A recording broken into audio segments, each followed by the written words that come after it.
Everybody fire away. What do you like about Simba? I like it. He's a guy that obviously returns, but also has other core value, can cover kicks, and has done it for a long time. So it's always nice when a returner can do other things. Chris, obviously the roster shakes out the way it shakes out. As you get into this week, what gives you confidence in the guys you have to work with in coverage? Well, I think that we'll see. We're going to face a dynamic returner in Tutu there, and he's fast. He's real fast, like fast. But no, we've trained our guys, and now it's time to let them go play. I mean, it's the first game of the year. There's always going to be some unknowns, but knowing that, we're worried about ourselves, and so we still got things that we got to get fixed up, and then we'll see how it turns out on Sunday night. In addition to the speed, what about Atwell jumps out at you? Well, he's fast. Did I say he was fast? Because he's fast. But no, he catches a good ball, and he's just explosive. The other thing about him, I mean, he can get the corner, but he'll stick his foot in the ground and get it north and south also. So he's a really good football player. Awesome questions, guys. Caleb Johnson, how did you kind of see his arc from spring to where you're at now for your phase? I think he's really progressed nicely. And what you saw in the games, I got to see in practice each and every day. I can remember in the spring where he might miss 2 or 3, and then we had a discussion, say, if you're going to be an NFL kicker, you don't miss 2 in a row. And he said, okay. And I never, knock on wood, you don't see him miss 2 in a row. But he's a guy that's gotten better with his technique, and he has good lift on the football, and I think he has a good, strong leg. So I'm glad he's here on our practice squad. Keep developing him. What about the other Johnson, Caleb, the linebacker? Caleb, well, he's played well, and he can cover, he can run. He's an athletic linebacker for us, and he's played well in the preseason, and he's played a lot of different positions, and that's what we wanted to do with the kid, because if you're going to be a linebacker, you got to be able to play a lot of different spots, and he's still growing, but I think he has a high ceiling. How do you handle the kind of the trust factor with a guy who is not only a rookie, but he comes from a small program? I mean, where are you at with that? I know coaches probably sleep easier at night when they know they got a veteran who's done it a ton for them out there. Oh, I mean, yes, I think that's just coach's comfortability. I think at the end of the day, when I always ask the players to do 3 things for me: assignment, alignment, and technique. And if you can master those 3 things, we'll be in good shape. He is a young player. He is a rookie, and I've played rookies before. I've actually thrown 8 rookies down on opening day on a kickoff team. So I've been there, and it's fine. You got to let the kids play. They're here for a reason, so let them play. What are your impressions of Khalil Herbert as a kickoff returner? Generally speaking, what's the biggest adjustment a rookie has to face from returning kicks in college versus NFL?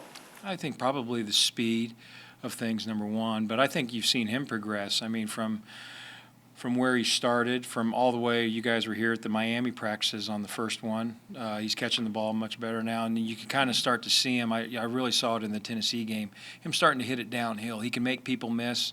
The other thing I like about him is on contact, he gets extra yards. He starts delivering the ball to the 30-yard line for us, and that's been good. I mean, if you're going to start your drive start at the 30, you're probably going to end up leading the league in drive start. So I'm excited for him. Cordero, obviously, you told him to take it out whenever he wants, and he's obviously one of the most experienced guys doing it. With Khalil, is that something that changes by game, by situation, where you have to be kind of more hands-on with him? We'll have to see on that. What have you learned about his wiring since the spring? Herb's wiring? I think he's wired properly. I think everything's hooked up nice. But no, all serious. He sits in the front row. He takes great notes. And there's a look about him. It's important to him. I will say that. And I might describe something in a meeting, and he comes up and says, "Coach, can you put together a cut-up of other players doing that?" And so I did, and he does those things. Then if I see it in practice, I remind him, there it is. That's what you were talking about. You just did it. So now he has a feel for it. But I'm glad he's here. What kind of conversation or maybe coaching do you give to those younger guys it's Sunday Night Football on the road, especially in a special teams moment? There's a lot of energy, maybe even some nervous energy for some of the younger guys. What's the conversation like that you tell them? Like, is it be confident, you know what you're supposed to do? What do you kind of tell them? Assignment, alignment, and technique, to be honest with you. Trust that. It's part of the process.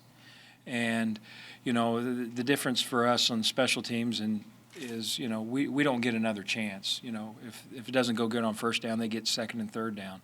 If it goes bad for us on fourth down, that's when you guys usually notice it. But, each one of those plays, we'll talk about it on the sidelines. We just go over friendly reminders, and then they have to trust their training. Chris, what have you seen from Cairo that gives you confidence that he's going to continue to build on what he was able to do last year? I see a guy that attacks each day he's going to kick today, and it's windy today, and I know that we're playing inside. We'll get some indoor kicks, but we're going to have a session outside also, so that we can just kind of keep building and working in the wind and those type of things. He's a player that is very professional, and I like the way he's striking the ball right now. He's growing, so that's good. This is possibly a dumb question, but Oh, hold on. No dumb questions. you played in empty SoFi Stadium last year. This year there are people. There is going to be, yes. Is So it's going to be louder. Yeah, I was gonna say, how does that affect you guys at all? I mean, I imagine a new stadium would affect you regardless, but you. I'll be honest with you. I think it's great that the fans are back in the stadiums. You'll be able to feel that energy, and players do feed off of that energy. And I think that will be important. There'll probably be some things. There might be more false starts this year, especially early on until people kind of get used to it. But no, I'm glad it's going to be a packed house. It'll be fun.